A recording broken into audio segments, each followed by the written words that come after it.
ಸ್ನೇಹಿತರೆ ನಮಸ್ಕಾರ.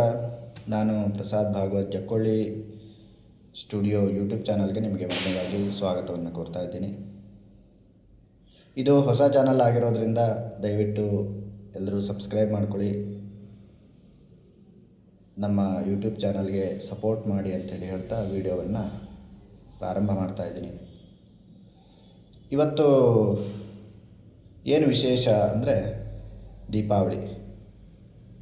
ನಾನು ಕಂಡಂಥ ದೀಪಾವಳಿಯ ಬಗ್ಗೆ, ನಾನು ತಿಳಿದುಕೊಂಡಂತಹ ದೀಪಾವಳಿಯ ಬಗ್ಗೆ ನಿಮಗೆ ಕೆಲವೊಂದು ವಿಷಯಗಳನ್ನು ತಿಳಿಸ್ಕೊಡ್ತಾ ಇದ್ದೀನಿ. ಈ ದೀಪಾವಳಿ ಆ್ಯಕ್ಚುಲಿ ತುಂಬ ಖುಷಿಪಡುವಂತಹ ದೀಪಾವಳಿ ಆಗಬೇಕು. ಆದರೆ ಇಲ್ಲಿ ನಾನು ಕಂಡಂಥ ದೀಪಾವಳಿ ಹೇಗಿದೆ ಅಂದರೆ ಸ್ವಲ್ಪ ಇರುಸು ಮುರುಸು ಆಗೋ ರೀತಿಯಲ್ಲಿ ನನಗೆ ಕಂಡುಬಂತು. ಇದನ್ನು ನೀವುಗಳು ಹೇಗೆ ತಿಳ್ಕೊಳ್ತೀರೋ ಅಥವಾ ನೀವುಗಳು ಹೇಗೆ ಅದನ್ನು ಅರ್ಥ ಮಾಡ್ಕೋತಿರೋ ಗೊತ್ತಿಲ್ಲ. ಆದರೆ ನನಗನ್ಸಿದ್ದನ್ನು ನಾನು ನಿಮಗೆ ವ್ಯಕ್ತಪಡಿಸ್ತಾ ಇದ್ದೀನಿ ಅಷ್ಟೇ. ಏನಾದರೂ ತಪ್ಪು ಆಗಿದ್ದರೆ ಕ್ಷಮೆ ಇರಲಿ, ಮೊದಲನೇದಾಗಿ ಹೇಳ್ತಾ ಇದ್ದೀನಿ. ಏನಾದರೂ ತಪ್ಪು ಮಾತುಗಳಾಗಿದ್ದರೆ ಅದು ಕ್ಷಮೆ ಇರಲಿ. ಆದರೆ ನನ್ನ ಮಟ್ಟಿಗೆ ನಾನು ಓದಿದ ಪ್ರಕಾರ, ನಾನು ತಿಳಿದುಕೊಂಡ ಪ್ರಕಾರ ಇದು ನನಗೆ ಸರಿ ಅನಿಸ್ತಾ ಇದೆ. ಮೊದಲಿಗೆ ನಾವು ದೀಪಾವಳಿಯನ್ನು 3 ಭಾಗವಾಗಿ ವಿಂಗಡಣೆ ಮಾಡ್ಬೋದು. ಒಂದು ಅಮಾವಾಸ್ಯೆಯ ದಿನ. ದೀಪಾವಳಿ ಬರುವಂತಹದ್ದು ಅಮಾವಾಸ್ಯೆಯ ದಿನ. ಅದರ ಹಿಂದಿನ ದಿನ ಚತುರ್ದಶಿ ಅಂಥೇಳಿ, ಅಂದರೆ ನರಕ ಚತುರ್ದಶಿ ಅಂಥೇಳಿ ಆಚರಣೆಯನ್ನು ಮಾಡ್ತೀವಿ. ಅದರ ಮಾರನೇ ದಿನ ಬಲಿಪಾಡ್ಯವನ್ನು ನಾವು ಆಚರಣೆಯನ್ನು ಮಾಡ್ತೀವಿ. ಹಾಗಾದರೆ ದೀಪಾವಳಿಯ ವಿಶೇಷತೆ ಏನು ಅಂಥೇಳಿ ನೋಡೋದಾದರೆ, ಮೊಟ್ಟ ಮೊದಲಿಗೆ ಪ್ರಭು ಶ್ರೀರಾಮಚಂದ್ರ 14 ವರ್ಷಗಳ ವನವಾಸವನ್ನು ಮುಗಿಸಿ ರಾವಣನನ್ನು ಸಂಹಾರವನ್ನು ಮಾಡಿ ಮರಳಿ ಅಯೋಧ್ಯೆಗೆ ಬರುವಂತಹ ಕ್ಷಣ ಅಮಾವಾಸ್ಯೆಯ ದಿನ. ಆ ದಿನ ಏನಾಗುತ್ತೆ, ನಿಮ್ಗೆ ಗೊತ್ತಿರುತ್ತೆ, ಅಮಾವಾಸ್ಯೆ ದಿನ ಕತ್ತಲು, ಬೆಳಕಿರೋದಿಲ್ಲ. ಹಾಗಾಗಿ ಅಯೋಧ್ಯೆ ಜನ ಎಲ್ಲ ಏನು ಮಾಡ್ತಾರೆ, ಅಯೋಧ್ಯೆ ತುಂಬೆಲ್ಲ ದೀಪಗಳನ್ನು ಬೆಳಗ್ತಾರೆ. ಮನೆ ಒಳಗಡೆ, ಹೊರಗಡೆ, ಬೀದಿಗಳಲ್ಲಿ ಎಲ್ಲ ಕಡೆ ದೀಪವನ್ನು ಬೆಳಗಿ ಪ್ರಭು ಶ್ರೀರಾಮಚಂದ್ರ, ತಾಯಿ ಸೀತಾಮಾತೆ, ಹಾಗೆ ಶ್ರೀರಾಮಚಂದ್ರನ ತಮ್ಮ ಲಕ್ಷ್ಮಣ, ಈ ಮೂವರನ್ನು ಸ್ವಾಗತವನ್ನು ಮಾಡೋದಕ್ಕೆ ಎಲ್ಲ ಕಡೆ ದೀಪವನ್ನು ಬೆಳಗಿ ಬೆಳಕನ್ನು ಚೆಲ್ಲಿ ಅಯೋಧ್ಯೆಗೆ ಬರಮಾಡಿಕೊಡ್ತಾರೆ. ಅಂದರೆ ಇದು ಕತ್ತಲೆಯನ್ನು ಹೋಗಲಾಡಿಸಿ ಬೆಳಕನ್ನು ತರುವಂತಹ ದಿನ ಅಂಥೇಳಿ ಭಾವಿಸಬೇಕು. ಅದರ ಹಿಂದಿನ ದಿನವಾದಂತಹ ಚತುರ್ದಶಿಯ ವಿಶೇಷತೆ ಏನು ಅಂತಂದರೆ ನರಕ ಚತುರ್ದಶಿ. ಶ್ರೀಕೃಷ್ಣ ಪರಮಾತ್ಮ ನರಕಾಸುರನನ್ನು ವಧೆ ಮಾಡಿದಂತಹ ದಿನ ಆಗಿರೋದ್ರಿಂದ ಅದನ್ನು ಕೂಡ ವಿಜಯದ ಸಂಕೇತವಾಗಿ ಆಚರಣೆಯನ್ನು ಮಾಡ್ತೀವಿ.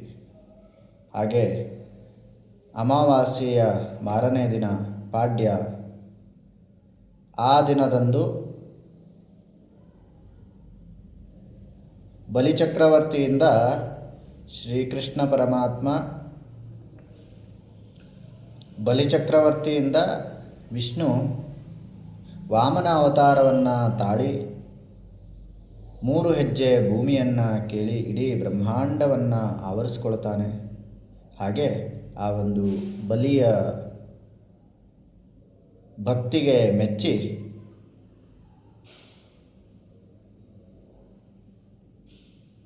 ಪಾಡ್ಯದ ದಿನದಂದು ಬಲಿಗೆ ಪೂಜೆಯನ್ನು ಸಲ್ಲಿಸಬೇಕು ಅಂಥೇಳಿ ಅವನಿಗೆ ವರವನ್ನು ಕೊಡ್ತಾನೆ. ಹಾಗಾಗಿ ಈ 3 ದಿನ ತುಂಬ ವಿಶೇಷವಾದಂಥದ್ದು. ಹಾಗೆ ಬಲಿಪಾಡ್ಯದ ದಿನ ಗೋಪೂಜೆಯನ್ನು ಮಾಡೋದು ವಿಶೇಷ. ಇಲ್ಲಿ ಈ ಕಡೆ ಬೆಂಗಳೂರಿನಲ್ಲಿ ಕಂಡುಬರೋದಿಲ್ಲ. ಇನ್ನು ಬೇರೆ ಬೇರೆ ಪ್ರದೇಶಗಳಲ್ಲಿ ಹೋದರೆ ಅಲ್ಲಿ ಗೋಪೂಜೆಯೇ ವಿಶೇಷ. ಬಲಿಪಾಡ್ಯದಂದು ಗೋವಿಗೆ ಅಲಂಕಾರವನ್ನು ಮಾಡ್ತಾರೆ. ಹಾಗೆ ಹಾರ ಇತ್ಯಾದಿಗಳನ್ನು ಹಾಕಿ ಗೋವನ್ನು ತುಂಬ ಚೆನ್ನಾಗಿ ಅಲಂಕಾರವನ್ನು ಮಾಡಿ ಪೂಜೆಯನ್ನು ಮಾಡಿ ಅವತ್ತು ಗೋವುಗಳನ್ನು ಹೊರಗಡೆ ಬಿಡ್ತಾರೆ. ಇದು ಬಲಿಪಾಡ್ಯದ ವಿಶೇಷ. ಮುಖ್ಯವಾಗಿ ನಾನು ನಿಮಗೆ ತಿಳಿಸೋದಕ್ಕೆ ಹೊರಟಿರೋದೇನೆಂದರೆ, ಬೆಂಗಳೂರಿನಲ್ಲಿ ನಾನು ಹಲವಾರು ಕಡೆ ನಿನ್ನೆ ಸಂಚಾರವನ್ನು ಮಾಡಿದೆ. ತುಂಬ ಚೆನ್ನಾಗಿ ವಿಜೃಂಭಣೆಯಿಂದ ಆಚರಣೆಯನ್ನು ಎಲ್ಲರೂ ಮಾಡ್ತಾ ಇದ್ದಾರೆ. ಎಲ್ಲ ಕಡೆ ಲಕ್ಷ್ಮೀ ಪೂಜೆಯನ್ನು ವಿಜೃಂಭಣೆಯಿಂದ ಮಾಡ್ತಾ ಇದ್ದಾರೆ. ಎಲ್ಲ ಅಂಗಡಿಗಳಲ್ಲಿ, ಆಫೀಸ್ಗಳಲ್ಲಿ ಪೂಜೆಗಳು ನಡೀತಾ ಇದೆ. ವಾಹನ ಪೂಜೆಗಳನ್ನು ಮಾಡ್ತಾ ಇದ್ದಾರೆ. ಅದೇ ರೀತಿಯಾಗಿ ನಾನಾ ವಿಧವಾದಂತಹ ಪಟಾಕಿಗಳನ್ನು ಹೊಡೆದು ಸಂಭ್ರಮಿಸ್ತಾ ಇದ್ದಾರೆ. ಆದರೆ ದುಃಖದ ಸಂಗತಿ ಅಂದರೆ ಯಾರ ಮನೆಯ ಮುಂದು, ಯಾವ ಬೀದಿಯಲ್ಲೂ ಎಲ್ಲೂ ಕೂಡ ದೀಪಗಳೇ ಕಾಣಿಸ್ಲಿಲ್ಲ. ಪಟಾಕಿಯನ್ನು ಎಷ್ಟು ಬೇಕೋ ಅಷ್ಟು ಹೊಡೆದಿದ್ದಾರೆ, ಎಷ್ಟು ಬೇಕೋ ಅಷ್ಟು ಖರ್ಚನ್ನು ಮಾಡಿದ್ದಾರೆ. ಆದರೆ ದೀಪಾವಳಿ ಅಂದ್ರೇನು? ಕತ್ತಲೆಯನ್ನು ಹೋಗಲಾಡಿಸಿ ದೀಪವನ್ನು ಬೆಳಗಿಸುವಂತಹ ಹಬ್ಬ ದೀಪಾವಳಿ. ಆದರೆ ಪಟಾಕಿ ಬೆಳಕಿನಿಂದ ನಾವೆಲ್ಲ ಬೆಳಕನ್ನು ತೋರಿಸ್ತಾ ಇದ್ದೀವಿ.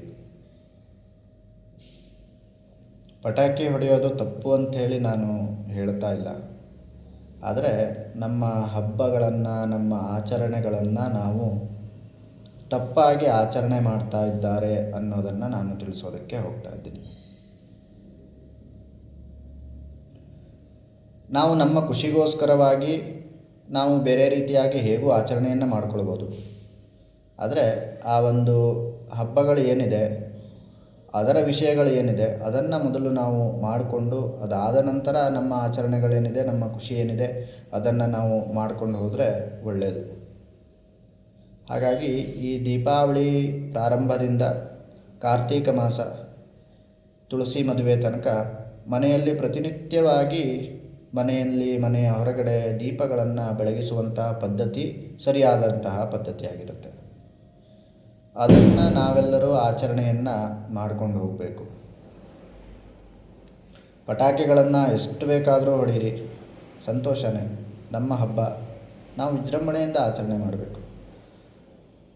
ಆದರೆ ಯಾವ ಹಬ್ಬವನ್ನು ಯಾವ ರೀತಿಯಾಗಿ ಆಚರಣೆಯನ್ನು ಮಾಡಬೇಕು ಅನ್ನೋದೇ ನಮಗಿನ್ನೂ ತಿಳಿದಿಲ್ಲ. ಇದೆಲ್ಲ ಏನು ಸೂಚನೆಯನ್ನು ಕೊಡುತ್ತೆ ಗೊತ್ತಾ? ನಮ್ಮ ಸನಾತನ ಧರ್ಮದ, ನಮ್ಮ ಹಿಂದೂ ಧರ್ಮದ ಒಂದು ಅವನತಿಯನ್ನು ನಾವು ಎತ್ತಿ ಹಿಡಿದಾಗುತ್ತೆ. ಯಾಕೆಂದರೆ ಮೊದಲನೇದಾಗಿ ನಮ್ಮ ಹಬ್ಬಗಳ ಬಗ್ಗೆ ನಮಗೆ ಯಾವುದೇ ಅರಿವಿಲ್ಲ. ಇನ್ನೊಂದು ಎಕ್ಸಾಂಪಲನ್ನು ಕೊಡಬೇಕು ಅಂದರೆ ಬರೀ ದೀಪಾವಳಿ ಒಂದೇ ಅಲ್ಲ, ನೀವು ಗಣೇಶ ಚತುರ್ಥಿಯಂದು ನೋಡಿ, ಗಣಪತಿಯನ್ನು ಗಣೇಶ ಚತುರ್ಥಿ ದಿನ ಪೂಜೆಗೆ ತರಬೇಕು, ಗಣೇಶನನ್ನು ಪೂಜೆ ಮಾಡಬೇಕು ಅಷ್ಟೇ ಮನಸ್ಸಿನಲ್ಲಿರೋದು. ಆವಾಗ ಮಾತ್ರ ನಾವು ಗಣೇಶನನ್ನು ದೇವರು ಅಂತೇಳಿ ನೋಡ್ತೀವಿ. ಅದು ಇವಾಗಂತೂ ಏನಾಗ್ಬಿಟ್ಟಿದೆ ಅಂದರೆ, ಗಣೇಶನನ್ನು ನಮಗೆ ಹೇಗೆ ಬೇಕೋ ಹಾಗೆ ನಾವು ಮೂರ್ತಿಯನ್ನು ಮಾಡ್ಕೊಂಡು ತರ್ತೀವಿ. ಗಣೇಶನಿಗೆ ಬೇರೆ ಬೇರೆ ನಮಗೇನು ಮನಸ್ಸಿಗೆ ಇಷ್ಟ ಬರುತ್ತೋ ಆ ಹೆಸರುಗಳನ್ನು ಇಡ್ತೀವಿ. ನಾನು ಈ ಸಲ ಒಂದು ಕಡೆ ನೋಡಿದ್ದೆ, ಆ ಗಣೇಶನಿಗೆ RCB ವಸ್ತ್ರ ಹಾಕಿದರು. ವಿರಾಟ್ ಕೊಹ್ಲಿ ಅಂತೆ, ಕೊಹ್ಲಿ ಗಣಪತಿ ಅಂತೆ.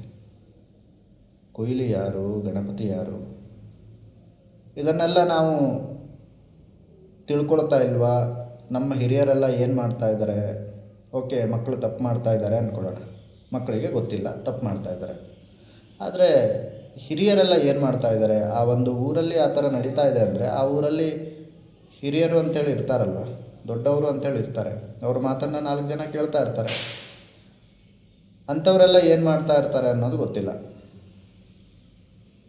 ಇವ್ರು ಮಾಡಿದ್ದಕ್ಕೆಲ್ಲ ಸಹಿ ಅನ್ಕೋತ ಹೋಗ್ತಾರೆ. ಆಮೇಲೆ ಗಣಪತಿ ಹಬ್ಬದ ದಿನ ರಾರ ರಕ್ಕಮ್ಮ ಸಾಂಗ್ ಹಾಕ್ತಾರೆ, ಅಥವಾ ಇನ್ಯಾವುದೋ ಒಂದು ಎಡಬಿಡಂಗಿ ಸಾಂಗ್ಗಳು, ಅದನ್ನೆಲ್ಲ ಹಾಕ್ತಾರೆ. ಯಾಕೆ? ಭಜನೆಗಳು ಸಿಗೋದಿಲ್ವಾ? ಅಥವಾ ದೇವರ ಹಾಡುಗಳು, ದೇವರ ನಾಮಸ್ಮರಣೆಗಳು ಸಿಗೋದಿಲ್ವಾ? ಅದು ನಿಮಗೆ ಖುಷಿ ಕೊಡೋದಿಲ್ಲ. ಮೊದಲನೇದಾಗಿ ನಮ್ಮ ತಪ್ಪು ಎಲ್ಲಿ ಗೊತ್ತಾ? ನಮ್ಮ ಮನಸ್ಥಿತಿ. ಒಂದು ನಾವು ಯಾವ ರೀತಿಯಾಗಿ ಆಚರಣೆಯನ್ನು ಮಾಡ್ತಾ ಇದ್ದೀವಿ ಅದಕ್ಕೆ ಹೇಳೋರು ಕೇಳೋರಿಲ್ಲ. ಯಾರೋ ಒಬ್ಬರು ಪ್ರಶ್ನೆ ಮಾಡಿದರು ಅಂದರೆ ಇಡೀ ಊರವರೆಲ್ಲ ಅವ್ರ ಮೇಲೆ ವಿರೋಧವನ್ನು ವ್ಯಕ್ತಪಡಿಸ್ತಾರೆ. ನಮ್ಮೂರು, ನಾವು ಹೇಗೆ ಬೇಕಾದರೂ ಆಚರಣೆ ಮಾಡ್ತೀವಿ, ಅದನ್ನು ಕೇಳೋಕೆ ನೀನು ಯಾರು? ಈ ಥರನಾದಂಥ ದೌಲತ್ತಿನ ಮಾತುಗಳು, ಆಯಿತಾ? ಹಾಗಾಗಿ ಯಾರಿಗೂ ಏನೂ ಹೇಳುವಂತಹ ಪ್ರಸಂಗನೇ ಇಲ್ಲ. ಇನ್ನು ಅವರಿಗಾದರೂ ಜ್ಞಾನ ಇದೆಯಾ? ಅವರಿಗೂ ಜ್ಞಾನ ಇಲ್ಲ. ದೇವರನ್ನು ಯಾವ ರೀತಿಯಾಗಿ ನಾವು ಕಾಣಬೇಕೋ ಅದೇ ರೀತಿಯಾಗಿ ಕಾಣಬೇಕು. ನಾವು ಯಾರೋ ಆಗಿರ್ಬೋದು, ನಾವು ಎಲ್ಲಿಂದನೂ ಬಂದಿರ್ಬೋದು, ಅದಲ್ಲ ಪ್ರಶ್ನೆ. ದೇವರ ಬಗ್ಗೆ, ನಮ್ಮ ಆಚರಣೆಗಳ ಬಗ್ಗೆ ಒಬ್ಬರು ಮಾತಾಡ್ತಾ ಇದ್ದಾರೆ, ಅವರು ಸರಿಯಾಗಿ ಹೇಳ್ತಾ ಇದ್ದಾರೆ ಅಂತಂದರೆ ಅದನ್ನು ಕೇಳುವಂತಹ ಒಂದು ಪೇಷನ್ಸ್ ಕೂಡ ನಮಗೆ ಇರಬೇಕು. ಇಲ್ಲಿ ರೌಡಿಸಮ್ ಮಾಡಿಕೊಂಡು ಬರೋದಲ್ಲ. ಇದರಿಂದನೇ ಏನಾಗ್ತಾ ಇದೆ ಅಂದರೆ ನಮ್ಮ ಹಿಂದೂ ಧರ್ಮ ಹೋದಂಗೆ ಕ್ಷೀಣಿಸ್ತಾ ಇದೆ. ಹಿಂದೂಗಳೇ ಹಿಂದೂ ವಿರೋಧಿಗಳಾಗಿ ಕಾಣಿಸ್ತಾ ಇದ್ದಾರೆ. ಹಾಗೆ ಗಣೇಶ ಪೂಜೆ ನಡೆಯುತ್ತೆ, ವಿಸರ್ಜನೆ ಮಾಡಬೇಕಲ್ವ. ಮೊದಲನೇದಾಗಿ ಆ ಬಣ್ಣ ಹೊಡೆದಿರೋ ಗಣಪತಿಯನ್ನು ತರೋದೇ ತಪ್ಪು. ಅದಾದ ಮೇಲೆ ಆ ಗಣಪತಿಯನ್ನು ವಿಸರ್ಜನೆಗೆ ಅಂತೇಳಿ ತೊಗೊಂಡೋಗ್ತಾರೆ. ಡಿ.ಜೆ ಹಚ್ಕೊಂಡು ಒಳ್ಳೆ ಮಜಾ ಮಾಡಿಕೊಂಡು ಡ್ಯಾನ್ಸ್ ಮಾಡಿಕೊಂಡು ವಿಸರ್ಜನೆಗೆ ಅಂತೇಳಿ ತೊಗೊಂಡೋಗ್ತಾರೆ. ಅದನ್ನು ಸರಿಯಾಗಿ ವಿಸರ್ಜನೆ ಆದರೂ ಮಾಡ್ತಾರಾ? ಇಲ್ಲ. ವಿಸರ್ಜನೆ ಮಾಡಿದ ಮೇಲೆ ಆ ಗಣಪತಿ ಏನಾಯಿತು? ವಿಸರ್ಜನೆ ಮಾಡಿದ್ಮೇಲೆ ಅದು ದೇವರೇ ಅಲ್ಲ, ಮುಗೀತು. ಗಣಪತಿಗೆ ಅವಾಗ ಮರ್ಯಾದೆನೇ ಇಲ್ಲ. ನಮಗೆ ಬೇಕಾದಾಗ ನಮಗೆ ಆ ದಿನಕ್ಕೆ ಮಾತ್ರ ಗಣಪತಿ ದೇವರು. ಅದಾದ ಮೇಲೆ ಅವನು ಯಾರೋ ನೀರಲ್ಲಾದರೂ ಬಿದ್ದುಕೊಳ್ಳಿ ಅಥವಾ ಚರಂಡಿಯಲ್ಲಾದರೂ ಬಿದ್ದುಕೊಳ್ಳಿ, ನಮಗೆ ಏನಾಗೋದಿದೆ ಅಲ್ವಾ? ಈ ಥರನಾದಂತಹ ಆಚರಣೆಗಳು. ಇನ್ನೂ ಏನು ಅಂತಂದರೆ, ಇವಾಗ ಮನೆಯಲ್ಲಿ 108 ಫೋಟೋಗಳನ್ನು ಇಟ್ಕೋತೀವಿ ಪೂಜೆ ಮಾಡೋದಕ್ಕೆ. ಯಾರೋ ತಂದು ಕೊಡ್ತಾರೆ, ಯಾರೋ ಒಂದು ಹಬ್ಬ ಹರಿದಿನದಿಂದ ಅಥವಾ ಗೃಹ ಪ್ರವೇಶಕ್ಕೋ ಮದುವೆಗೋ ಇತ್ಯಾದಿಗಳು 108 ಫೋಟೋಗಳನ್ನು ಉಡುಗೊರೆಯಾಗಿ ಕೊಡ್ತಾರೆ. ನಾವೇನು ಮಾಡ್ತೀವಿ, ಅದನ್ನು ಪೂಜೆಗೆ ಅಂಥೇಳಿ ದೇವರ ಮನೆಯಲ್ಲಿ ಅಲ್ಲಿ ಇಲ್ಲಿ ಎಲ್ಲ ಕಡೆ ನೇತಾಕ್ತೀವಿ. ಅದು ಸ್ವಲ್ಪ ವರ್ಷಗಳಲ್ಲೋ ಅಥವಾ ಸ್ವಲ್ಪ ದಿನದಲ್ಲೋ ಹಾಳಾಗುತ್ತೆ. ಇಲ್ಲ, ನಮಗೆ ಅದು ಬೇಡ ಅಂಥೇಳಿ ಅನಿಸುತ್ತೆ. ಆಗ ನಾವು ಏನು ಮಾಡ್ತೀವಿ, ತೊಗೊಂಡೋಗಿ ಬಿಸಾಕ್ತೀವಿ. ಯಾವುದೋ ಒಂದು ಮರ ಇರುತ್ತೆ ದೇವಸ್ಥಾನಗಳ ಹತ್ರ, ಅದು ತೊಗೊಂಡೋಗಿ ಬಿಸಾಡೋದು ಅದನ್ನ. ಇಲ್ಲಾಂದರೆ ದೇವಸ್ಥಾನಗಳ ಹತ್ರ ತೊಗೊಂಡೋಗಿ ಆ ಮರದ ಕೆಳಗಡೆ ಇಟ್ಟರೂ ಏನೂ ಬೇಜಾರಿಲ್ಲ. ಇವ್ರು ಏನು ಮಾಡ್ತಾರೆ ಅಂದರೆ ತೊಗೊಂಡೋಗಿ ಎಲ್ಲೆಲ್ಲೋ ಬಿಸಾಕೋದು.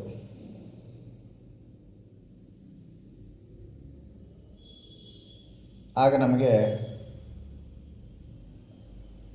ದೇವ್ರು ಯಾರು ಅನ್ನೋದೇ ಗೊತ್ತಿರೋದಿಲ್ಲ. ನಮಗೆ ಮನೆಯಲ್ಲಿ ಪೂಜೆ ಮಾಡೋಕ್ಕೆ ಮಾತ್ರ ದೇವರು ಬೇಕು. ನಮಗೆ ಬೇಕಾದಾಗ ಮಾತ್ರ ದೇವರು ಬೇಕು, ಬೇರೆ ಟೈಮಲ್ಲಿ ನಮಗೆ ಬೇಕಾಗೋದಿಲ್ಲ. ಇದು ದುರ್ದೈವ ಅಂತೇಳಿ ಹೇಳಬೇಕೋ ಅಥವಾ ಅತಿ ಬುದ್ಧಿವಂತಿಕೆತನ ಅಂತೇಳಿ ಹೇಳಬೇಕೋ ಅಥವಾ ದಡ್ರು ಅಂತೇಳಿ ಹೇಳಬೇಕೋ ಅಥವಾ ಭಕ್ತಿನೇ ಇಲ್ಲ ಅಂತೇಳಿ ಹೇಳಬೇಕೋ, ನಿಮಗೇನು ಹೇಳಬೇಕು ಅಂತೇಳಿ ನೀವೇ ವಿಚಾರ ಮಾಡ್ಕೊಳ್ಳಿ. ಈ ವಿಷಯಗಳೆಲ್ಲ ಏನಂದರೆ ಯಾರು ಮಾಡ್ತಾರೋ ಅವ್ರಿಗೆ ಮಾತ್ರ ಸಂಬಂಧಪಡುತ್ತೆ. ಯಾರು ಮಾಡ್ತಾ ಇಲ್ಲ ಅವರು ತಲೆ ಕೆಡಿಸ್ಕೊಳ್ಳೋ ಅವಶ್ಯಕತೆ ಇಲ್ಲ. ಹೀಗೆಲ್ಲ ಸಮಾಜದಲ್ಲಿ ನಡೀತಾ ಬರ್ತಾ ಇದೆ. ಇನ್ನು ಮುಂದೆ ಏನಾಗುತ್ತೆ ಗೊತ್ತಿಲ್ಲ. ಆದರೆ ಒಂದು ಮಾತ್ರ ಹೇಳೋದಕ್ಕೆ ಇಷ್ಟಪಡ್ತೀನಿ, ಇವಾಗಲೇ ಇಷ್ಟು ನಡೀತಾ ಇದೆ. ಇನ್ನು ಮುಂದೆ ಹೋಗ್ತಾ ಹೋಗ್ತಾ ಆ ದೇವರೇ ಕಾಪಾಡಬೇಕು ನಮ್ಮನ್ನೆಲ್ಲ. ಆ ರೀತಿಯಾದಂತಹ ಪರಿಸ್ಥಿತಿ ಬರುತ್ತೆ ಅಂಥೇಳಿ ನಾನು ಅಂದ್ಕೊಂಡಿದ್ದೀನಿ. ಈಗ ನೋಡಿದ್ರೇ ಗೊತ್ತಾಗುತ್ತೆ. ನಾನು ನಿಮ್ಮಲ್ಲಿ ಒಂದು ಪ್ರಾರ್ಥನೆ ಏನು ಮಾಡ್ತೀನಿ ಅಂದರೆ, ದಯವಿಟ್ಟು ಯಾವುದೇ ಒಂದು ಕೆಲಸವನ್ನು, ಯಾವುದೇ ಒಂದು ಆಚರಣೆಯನ್ನು ಮಾಡ್ತೀರಾ ಅಂತಂದರೆ ಅದರ ಬಗ್ಗೆ ಪರಿಪೂರ್ಣವಾಗಿ ತಿಳ್ಕೊಳ್ಳಿ. ಅದರ ಬಗ್ಗೆ ಸ್ವಚ್ಛಂದವಾಗಿ ಆಚರಣೆಯನ್ನು ಮಾಡಿ. ಬೇಕಾಬಿಟ್ಟು ಆಚರಣೆಯನ್ನು ಮಾಡಬೇಕು, ಒಟ್ರಾಶಿ ಹೆಂಗೋ ಮಾಡಬೇಕು ಅಂಥೇಳಿ ಆಚರಣೆಯನ್ನು ಮಾಡಿ ಆ ಒಂದು ಆಚರಣೆಯ ಒಂದು ಏನು ಬೆಲೆ ಇದೆ ಅದಕ್ಕೆ, ಅದನ್ನು ಹಾಳು ಮಾಡಬೇಡಿ. ನಮ್ಮ ಧರ್ಮದ ಆಚರಣೆಯನ್ನು ನಾವು ಕಾಪಾಡಬೇಕೇ ಹೊರತು ಬೇರೆಯವ್ರು ಕಾಪಾಡೋಕ್ಕೆ ಬರಲ್ಲ ಅಲ್ವಾ? ಅದನ್ನು ನೀವುಗಳು ತಿಳ್ಕೊಂಡು ನೀವು ಆಚರಣೆಯನ್ನು ಮಾಡಿದರೆ ಒಳ್ಳೆಯದು ಅಂಥೇಳಿ ನನ್ನ ಒಂದು ಅನಿಸಿಕೆ. ಇದೆಲ್ಲ ನಾನು ಸುಮ್ಮನೆ ಮಾತಾಡ್ತಾ ಇಲ್ಲ. ನಾನು ಗಣೇಶ ಚತುರ್ಥಿಗೂ ಮಾತಾಡಿದ್ದೀನಿ. ನಾನು ಕೆಲವ್ರ ಹತ್ರ ಈ ಥರ ಎಲ್ಲ ಯಾಕೆ ಮಾಡ್ತೀರಾ ಅಂತಲೂ ಕೇಳಿದ್ದೀನಿ. ಆದರೆ ದೌಲತ್ತಿನ ಮಾತು, ಅಹಂಕಾರದ ಮಾತು ನನಗೆ ಬಂತು ಬಿಟ್ಟರೆ ಸರಿಯಾದ ಉತ್ತರ ಯಾರೂ ಕೊಡಲಿಲ್ಲ. ಗಣೇಶ ಪೂಜೆ ಯಾಕೆ ಮಾಡ್ತೀರಾ ಅಂತೇಳಿ ಕೇಳಿದೆ, ಉತ್ತರ ಇಲ್ಲ. ಅವ್ರಿಗೆ ಗೊತ್ತಿಲ್ಲ ಗಣೇಶ ಪೂಜೆ ಯಾಕೆ ಮಾಡಬೇಕು ಅನ್ನೋದೇ ಗೊತ್ತಿಲ್ಲ. ಆದರೆ ಅವ್ರಿಗೆ ಏನು ಗೊತ್ತಿದೆ ಅಂದರೆ, ಇಲ್ಲ RCB ಗಣಪತಿ ಮಾಡ್ಬೋದು, ಇಲ್ಲ ಯಾವುದೋ ಒಂದು ಡ್ಯಾನ್ಸ್ ಮಾಡೋ ಗಣಪತಿ ಅಂತೆ, ಆ ಥರನಾದಂಥ ಗಣಪತಿ ಮಾಡ್ಬೋದು. ಏಯ್ ಯಾರೋ ನೀನು, ಏಯ್ ಯಾವುದೋ ಊರಿಂದ ಬಂದಿದ್ಯಾ, ನಮ್ಮೂರು ನಾವು ಹೆಂಗೋ ಮಾಡ್ತೀವಿ, ಅದನ್ನು ಕೇಳೋಕೆ ನೀನು ಯಾರು, ಈ ಥರ ಎಲ್ಲ ಮಾತುಗಳು ಬಂತು. ಆಮೇಲೆ ನಾನು ಸುಮ್ಮನಾಗ್ಬಿಟ್ಟೆ. ಸರಿ, ಯಾಕೆಂದರೆ ಇರೋನು ನಾನು ಒಬ್ಬನಲ್ವ, ನಾನೆಲ್ಲಿ ವಿರೋಧ ಮಾಡ್ತಾ ಕೂತ್ಕೊಳ್ಳಿ ಎಲ್ಲಿ ಹೋಗಿ.